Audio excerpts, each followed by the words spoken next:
บายดีพี่น้องบุษบูทุกคนเด้อวันนี้สิพามาเบิงสวนเอื่อยอยู่ข้างบ้านเพิ่นมาดินน้ำเพิ่นมาซื้อเอาไข่เพราะว่าเพิ่นเลี้ยงไก่แล้วก็เก็บไข่ไปขายค่ะผู้ใดสนใจก็ทักทายค่อยเขามาได้เด้อมีไข่แล้วก็มีผักมีหมักหมักเตงมีเป็ดมีไก่หลายอย่างหลายแนวเด้อเอาเขาไปเบิ่งน้ำกันเด้อเนาะ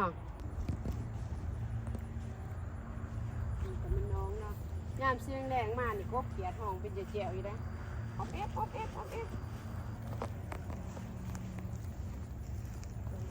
สวนมึงออมเองต้นมะกอกก็นี่เลยกอกปลาวะนี่เก็บกินกับก่อยกับลาบแซ่บมันจะง่ายอยู่มันคุ้งกันโพดสิต้นใหญ่มันคุ้งกันอยู่เพื่อนข่อยก็มีข่อยก็ซื้อไว้คือกันซื้อมาปลูกไว้ต้นนึงอยู่ว่ามากินกับอันมี2 ต้นต้นนั้นต้นน้อย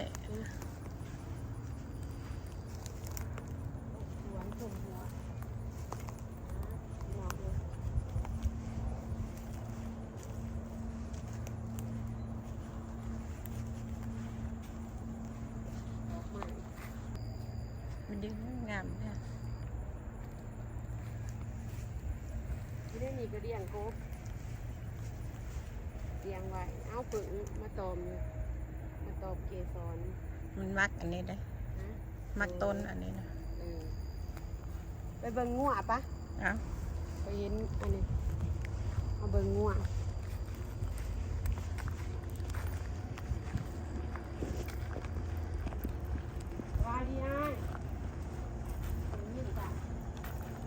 ทางรูปกัน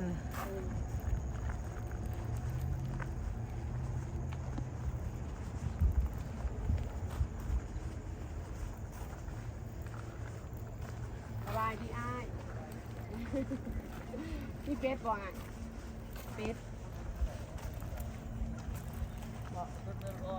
โอ้มีแต่เป็ดเมนูอ่อนบ่งัวจะว่านี่ไงโอ้แม่นบ่โอ้จะกินดูน้ำลายเหยโอ้ยไอ้แบงบอกถือใจนะ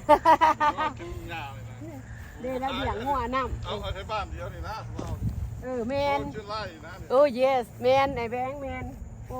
จะได้นี่เด็กงัวละเด็กพี่น้องมาเบิ่งงัว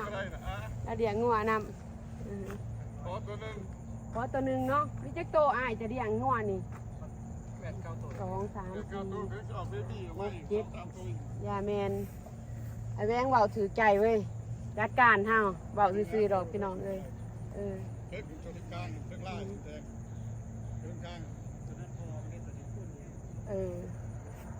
นี่พอไม่รู้ไกลแล้วนี่มาคักๆซะเอ้ยมีบนเป็นดินอีกคนเดียวโอ้คนคือว่าเพิ่นสิได้กินว่าอาหารจับผู้มาเนี่ยพากันแดนมาโดดพูดเลย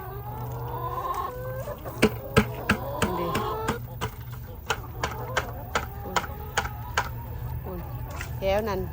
เลี้ยงไก่เพิ่นก็มีบอนยางดินนี่ได้มีบอนยางดินแล้วก็พากันเข้าไปในหันมองใครอยู่ในหันนี่มาเที่ยวนี้ลาวมาหลายกว่าเก่าอีกไก่มีแต่ตัวงามรุยมีบอนเดินดินเดินยัง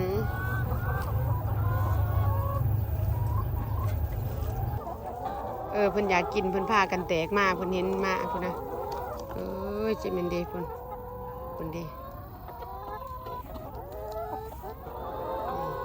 คนเด่นจุดแตกมาบึนบันไหนเพราะท่านได้เก็บปะเดี๋ยวจะหน่อยสิไปเบิ่งไข่อยู่ในบ่เป็นยังนะสิเขาไปเก็บเอาไข่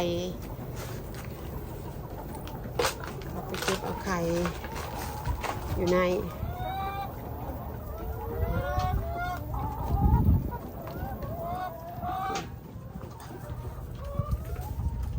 เอาขี้ไก่ไปใส่บักแตงนี่ก็งามเนาะเอ้ยเนาะ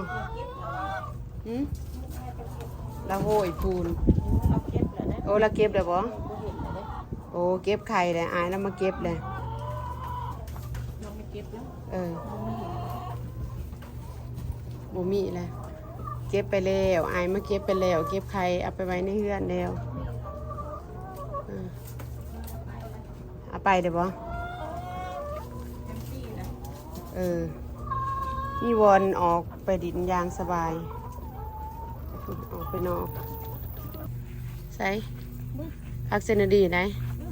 เดี๋ยวบัดขอสิเมื่อขอจังสิมาจีมเอาไปปลูกสิจีมเอาไปปลูกดิเอาแก้วไข่ตู้นี่แม่นบ่บัดสิเมื่อก่อนคุณก็มีจิ้มโอเคสิจีมใส่กระจอกเมื่อไปต่อฮะไปส้มวิวต่อหอมแอมขังเดือนฮะเบิ้งมักแตงนะสาวไรสมบแมนสมบเอาคือเห็นเขียวกลุ่มอยู่เป็นนะบ่เป็นยังล่ะเป็นนะบ่หมากใส่หมักแตงไฮหมักแตงอันนี้เจ้าเลยดิแมนบ่สิได้กินยอดนั่นได้นี่เพราะว่าเบิ่งเครือนี่สีเขียวๆจะมันปืดเบิ่งเด้อจักหน่อยจะได้สิบ่เห็นหมากสุกนี่เบิ่งเพราะว่าจะเฮ็ดทางหน้าบ้านเนาะเพราะว่าจะอันนี้ทางหน้าบ้านเนาะ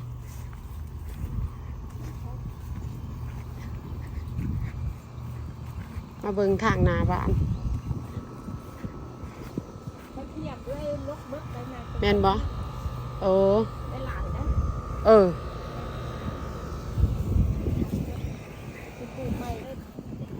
แม่นบ่จะปลูกบักเลนใส่โอ้เป็นหมากเลยเด้ฮันเนาะบักเลนหน่อยดอกไม้ฤดูกาลตอนนี้ฮันมันงามอากาศดีฮันสิว่าโอ้เฮ็ดงามเว้ยนี่โมเมนต์จะเฮ็ดใหม่บ่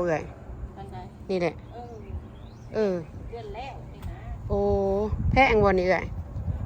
เบิดนี่2,000 ปลายโอ้ห้องหาฝนบ่เสียงกบเสียงเขียดดึงขึ้นเลยค่ะโอ้เป็นอันนี้เนาะ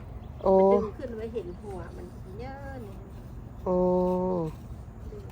จะดึงขึ้นบ่ดึงขึ้นไม่เห็นหัว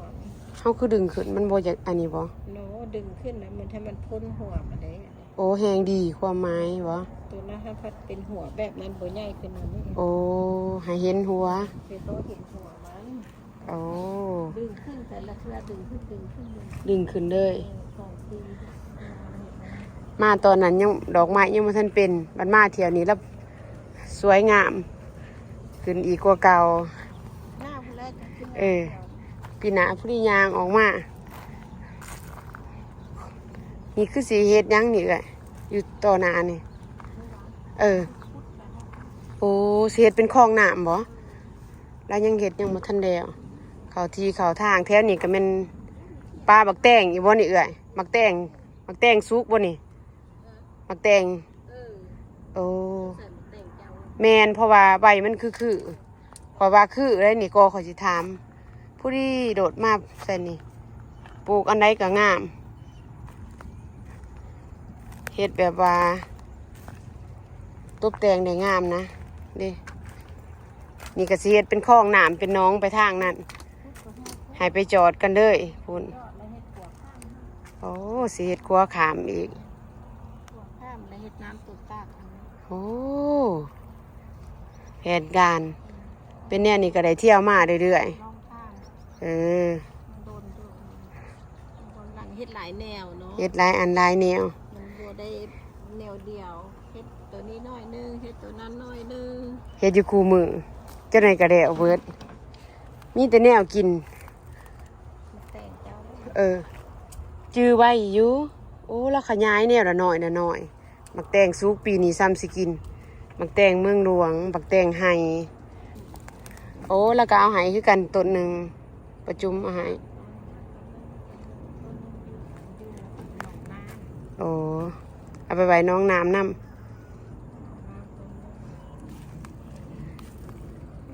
มาชมทิวทัศน์ธรรมศาสตร์ออมบ้านออมเพื่อนข้างบ้านแล้วพาเจ้าหน่อยสิพาไปเบิ่งสวนอีกมีตั้งแต่หมากทั่วหมากแตงหมากเต็มมาข้างเบืองนี่อีกแล้วพามาเลาะมาชมสวนแมนบ่ ถ้าหอมหมาหอมเอ ต้น หอมเปย์นะน้อยๆ โอ้ นี่กับ แมนประจุมก็เอาให้ผักกะเพรามีแนวกินน้ำแล้วก็มีดอกไม้น้ำอันนี้เป็นต้นหัวสะคุแล้วก็ต้นกล้วย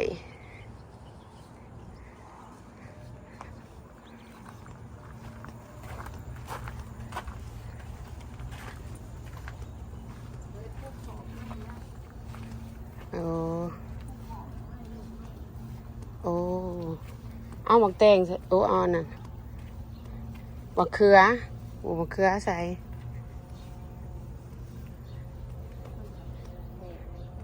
ปลูกเอาอีหยังมาใส่นี่โอ้ บัวขี้แบะ เอาบัวขี้แบะมาใส่กับเนเอาเราบริยุทธ์ซื้อกันเป็นแบบนี้เอาอยู่เลยเบิดมือเบิดเว้นที่ได้คำไว้บันยังตินี่ดิคือมีอิหยังวดโอ้ให้มันหายใจเออ มันใหญ่เจ้าขายเลยเด้อต้นดอกทอดเลย โอเค เป็นตลาดยากหมดเลยเด้อ ได้จะสิมีหยังขายโบน้องสิจัดการให้ ดอกทอด บัดโตไปหันคอยหูอยู่มีหลายอย่าง ดอกทอด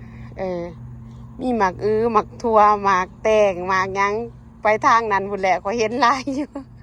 แนวก็สิได้หอบก็คิดอยู่ในใจ โอ้ปีนี้ได้เรื่องว่าไปเบิ่งต่อเฮาเลาะไปอีกสิพาชมสวนอีกเด้อพี่น้องเอ้ยนั่นมันปลาหมึกแตงไปเป็นสวนอะโอ้อันนั้นเป็นเบี้ยต้นขี้หูดมีปลาหมึกแตงแล้วหมึกแตงเป็นกระปูกันปนกันหลายอย่างนี่แตงนี่ก็มี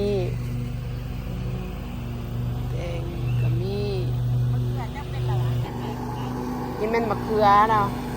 โอ้มะเขือมะเขือนี่ได้นี่มะเขือขาวได้นี่เดี๋ยวมะเขือขาวเป็นน้ายหน่วยได้อยู่นี่กลุ่มอยู่พักเราส่งงามเพราะว่าอันนี้มันสุ่มซื่นดีมะเขือนี่บักไม่กล้าบ่นี่โอ้มันเป็นโอ้นี่ก็สวนนี่ก็เต็มโอ้เขาเห็นหมักอันนั้นอยู่นี่จะเห็นอยู่บ่หมักแตงเด้โอ้ผักสิงไก่ก็งามน้องเลยเด้หมักแตงอยู่นี่ก็มีอีกแบบหน่วยขาวโอ้เป็นปลาเลยผักสิงไข่ปีนี้นักนวงเติบอยู่ซ้ำสิหอบได้นี่นะหอบไปขายหมากกันเครือสมหน่อยหมากสบายดีอ้ายมาเบิ่งทัวแล้วทัวนี่มีบักคักๆนึงซะนี่เฮ็ดเป็นอันนี้ลงมาเป็นขางแล้วก็ย้อนลงมาได้บัดนี้เป็นพวงอยู่เอามาเบิ่งน้ำกันเด้อสิเฮ็ดคักเอามาเบิ่งข้างในอีกบัดนี้ตอนนี้กำลังเริ่มเป็นยังบ่ทันได้อันนี้เพราะว่ายังบ่ทันได้หน่วยใหญ่แห้งเด้บักมันมีพี่น้องเบิ่งน้ำกันมึงละเฮ็ดบักพี่น้องน้ำแท้งามมาแต่สะอ่อนยังว่าพุ่นน่ะหน่วยมันยังบ่ทันได้ใหญ่แห้งยังซ้ำหนึ่งอยู่โอ้ว่าแต่ได้นี่ก็อันนี้ได้นี่เก็บมาเบิ่งน้ำกันเบิ่งข้างในพี่ฝากนี้แม่นบักแต่ต่อไปมันบักทั่วอันนี้เฮ็ดแบบนี้โยนลงมาโอ้จะตัดใบออกบ่นี่มันหล่มร่วง โอ้ คันหล่มบ่ร่วงมันเป็นแท่ง โอ้แล้วปลู ลูกห่างๆกัน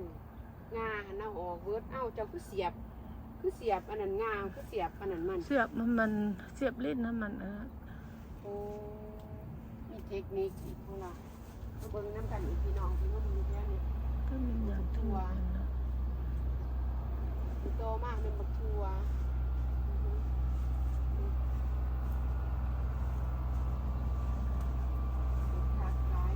ตัวนี้หันปลูกอันปลูกล่ามูมันก็เลยนานขึ้นเห็นปะ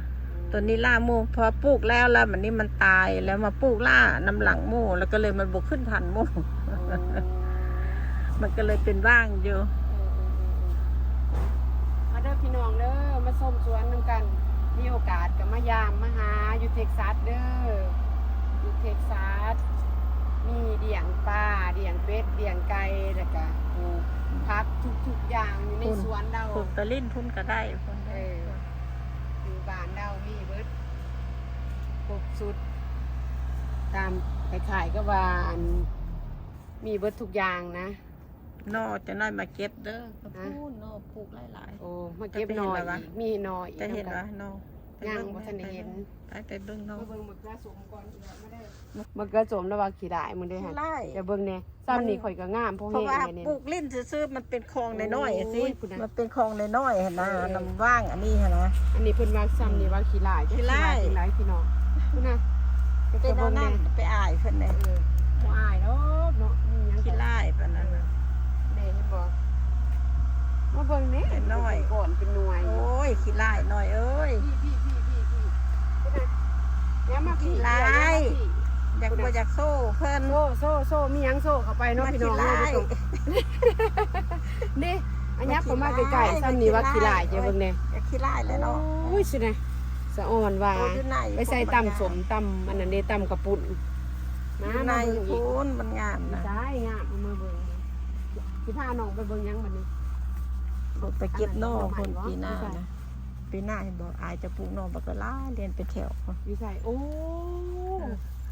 ปลาหน่อไม้อยู่พุ่นเด้อพี่น้องเอ้ยปลูกหน่อไม้อีกโดนๆข่อยก็มาเทื่อนึงมาส้มสวนดาวว่ามาเด็ดธรรมศาสตร์ว่าจังซะกินนมส้มวิวเด้ไทยคือไทยหน้าบ้านเฮานี่เด้เพิ่นไถไว้โอนไว้บางเทื่อสิบ้านเข้าโอ้จะสิบ้านเขาบ่เราบ่ได้โดนไปพุ่นน่ะให้เราไถหลายเทื่อเพราะว่าข่อยสิมาดำบ่แม่นหยังดอกข่อยยังโดนอยู่มันให้หลายเทื่อก่อนเพราะว่าไถมันคนดินไว้หั่นน่ะเรายังสิไถอีกอยู่หันแม่นหน่อไม้เบิดแม่นบ่หั่นหน่อไม้นี่ได้ซื้อมาเป็นกระถางหน่อนี่มันโบราณหน่อน้อยจะซื้ออยู่ไสเอื้อจักเราซื้ออยู่ไสอันนั้นหน่อใหญ่พุ่นน่ะหน่อใหญ่ๆพุ่นทุกคนค่อยมักตัวหน่อบ่ดามเด้อให้มันเป็นจุดเป็นแถวเป็นอันนี้หันหน่อโบราณอันนี้ค่อยมักตัวมันบ่ดามให้มันเกิดอยู่ไสก็อยู่หันอันนี้มันเป็นคลองไปเลยดามหันมันซื้อมาว่าสิไปปลูกไส้อันครีมอันน่ะหนองพุ่นนะมันสิเต็มไปเบิด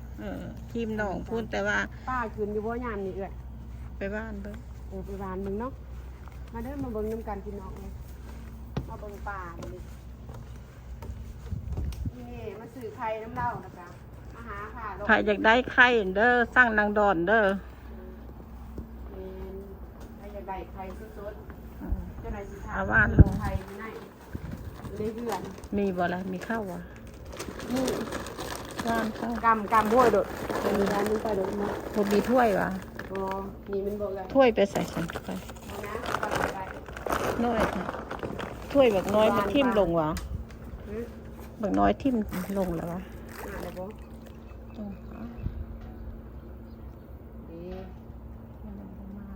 มาหน่อยนึงนี่มันกำลังแล่นมามันมาแต่ไกลได้มาได้ดอนได้มาแล้วมาเลยดิจุ่มจำมาเลยดีปลามีน้องปลาอีก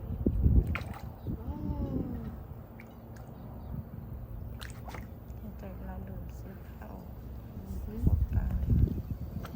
มากินเลยปวดเปียดตัวเต้าก็มีเลยเต่าก็มีเต่าหลายโผล่เต่ามันมากินข้าวอันนี้นะ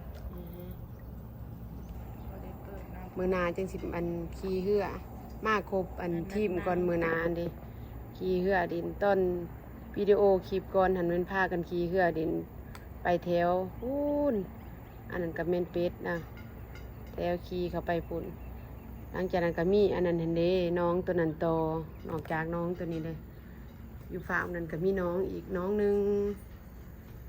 นี่แถวออมแอมนะเอาขี่เหือดินอยู่พี่มาเด้อพี่น้องเด้อคอยคำย่ามแรงโอ้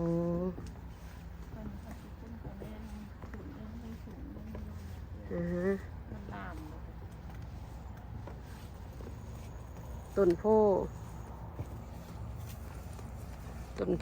อันนี้ไปเบิ่งน้องป่าอยู่ในอีกอ่างป่าเดียงป่ากระสัง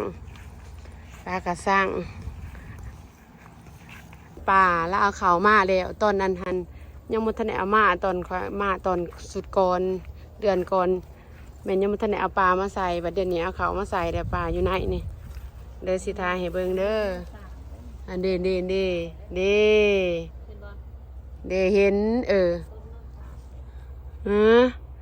เบิ่งป่าอันเด้เพิ่นขึ้นมาบวชมึงหนึ่งนี่ทุนเด้น้ำติงอยู่สุสัดเลี้ยงปลากระสังอยู่ในนี่ปลากระสังปลานิ่นบ้านเฮาเนาะก็เพิ่นเอิ้นว่า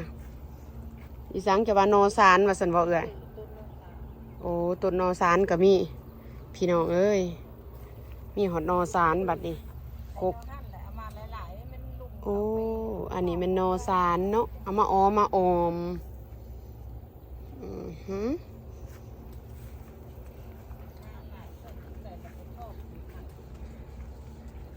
นี่พาเลาะเบิ่งหัวเบิ่งสวน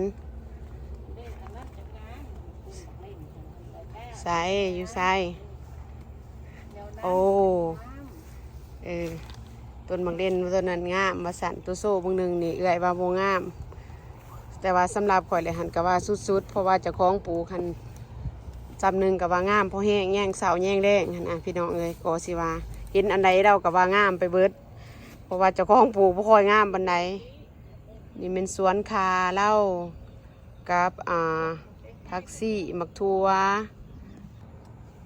นี่เป็นหน่อไม้เจ้านายก็ได้มาเก็บหน่อแล้วนี่หน่อไม้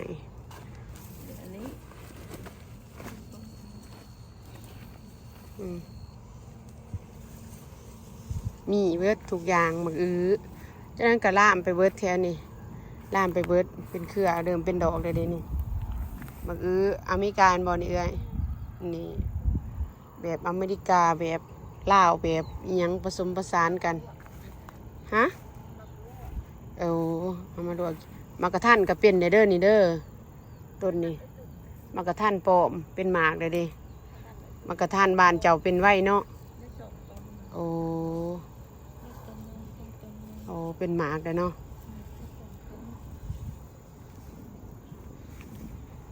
แนวปลาคิมแล้วเอาหายผู้ดีอันปลาคิม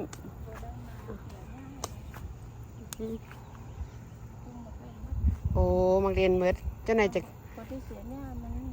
เฮ็ดไปเป็นส่วนว่าซั่นซะให้ไปเป็นยางสามเฮาแล้วเนาะเฮาเฮ็ดเองพอเฮ็ดไปทีละน้อยซ้ำนี่ก็เป็นตะมวนแล้วเอ้ย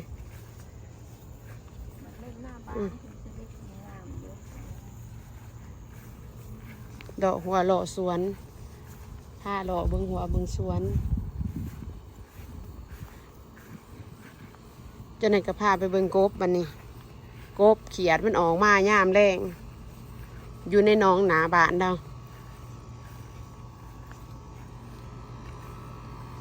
อันนี้มันพักอันนั้นพักเทียมแล้วกูแล้วตึงพักเทียมกูแล้วนี่มันพักอีกูเอามาเห็ดแจวมุกแล้วก็เห็ดแจวจำเปอใส่ปลาแดกแซ่บเป็นยัง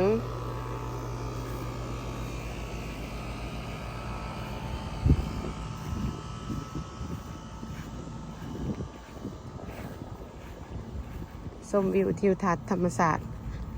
เด้อ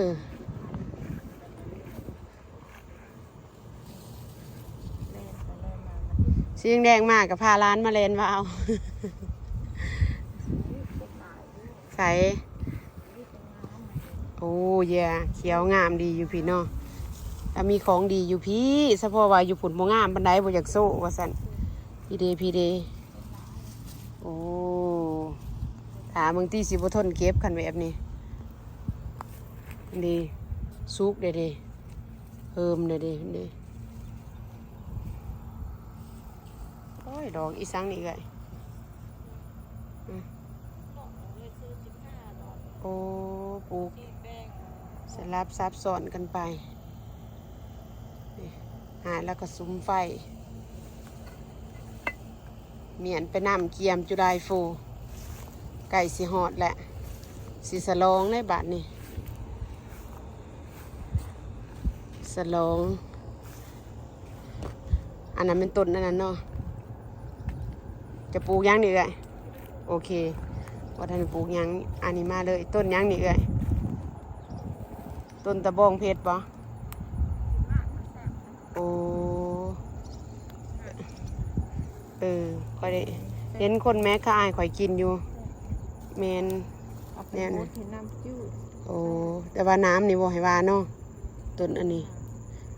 จะซื้อมาปลูกบ่โอ้เอามาแต่อาริโซนาเป็นตะมวนฝุ่นที่ทางข้างกับมีงัวได้สิพาไปเบิ่งงัวพี่น้องคนเลี้ยงงัวอยู่คนดีวิวบ้านดาวออมแอมดีงัวน้อยแลนอยู่คนฮะใส่อยู่พุ่นกับมีต้นมะกระทันมาสั่นไปเบิ่งต้นมะกระทันอันนั้นมันหลอกแค่อยู่พุ่นหลอกแค่ไกลๆซุ้มอายซุ้ม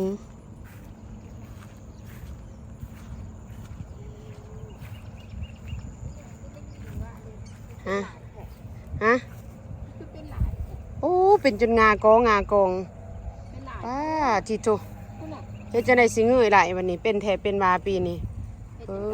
พุ่นน่ะป้าทีโตมันเป็นพี่ดึกเนาะพุ่นน่ะเป็นคูติงคูงาโอ้คงตัวว่าหน่อยๆยาวๆกลมๆเป็นบ่แซ่บมันแน่นดีแม่นปีนี้หันแม่นอุดรจัดการแบบนี้บ่เรือแหละอีหยังก็ได้แม่นแซ่บแซ่บอีดีขนาดว่าสิงโอยอันนั้นเป็นบ้านเราบ้านดังเก่าเราตัวหน้าบ้านนั่นน่ะโตอยู่แถวอันนั้นพุ่นบ่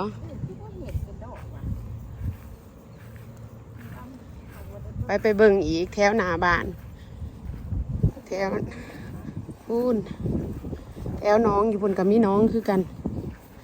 น้องหน้าบ้านน้องคนทางเขา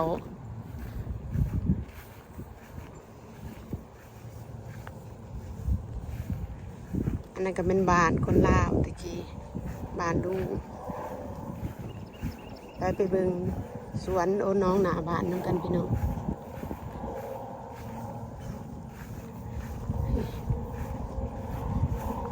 บรรยากาศยามอันนี้ดี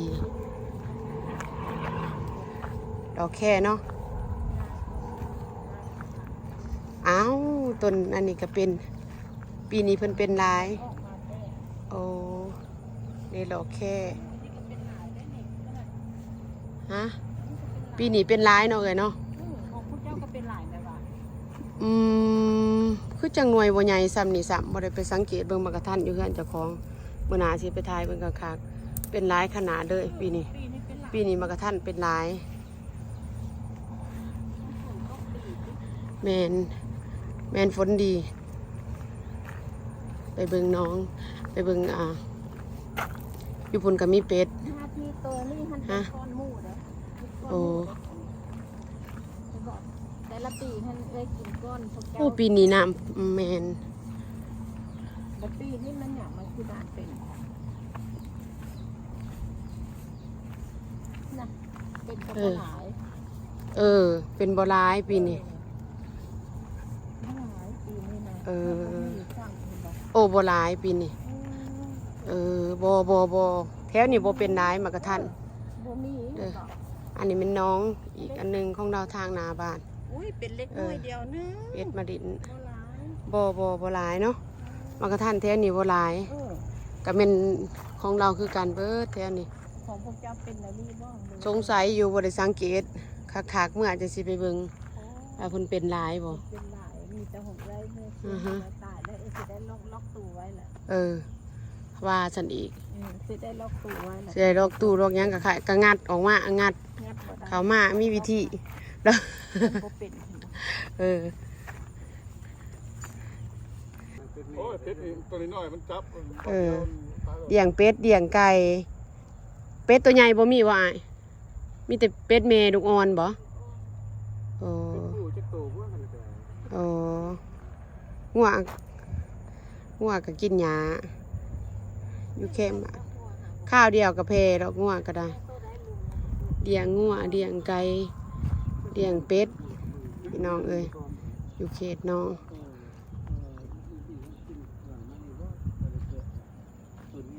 คือกันกับเฮาแหนมเบิ่งหญ้าเฮาแหนมเบิ่ง